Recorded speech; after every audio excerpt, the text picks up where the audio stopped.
считаю, что это неправильно.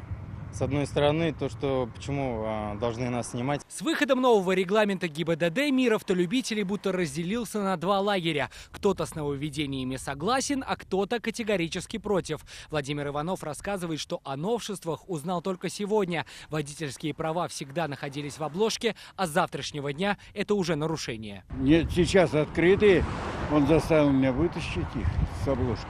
Впрочем, нововведения затронуты и более глобальные вопросы. К примеру, участникам ДТП автоинспекторы больше не будут выдавать справку о полученных повреждениях автомобиля. Такой поворот уже вызвал негодование автолюбителей. Справка о ДТП, по сути, это документ для предъявления страховой компании.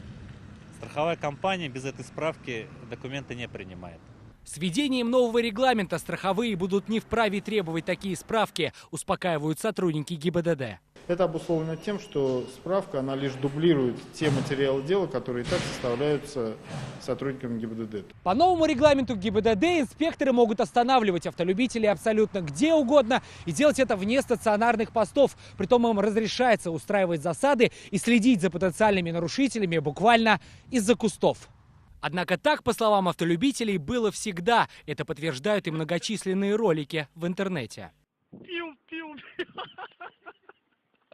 Они так прячутся постоянно за кустами. Почему они должны прятаться? Пускай будут на виду, что они на данном перекрестке, допустим, работают. Какими бы ни были мнения автолюбителей о регламенте ГИБДД, к новым правилам им все же придется привыкать. В силу он вступит уже завтра. Сергей Хайдаров, Александр Лобанов, ТНВ, Казань.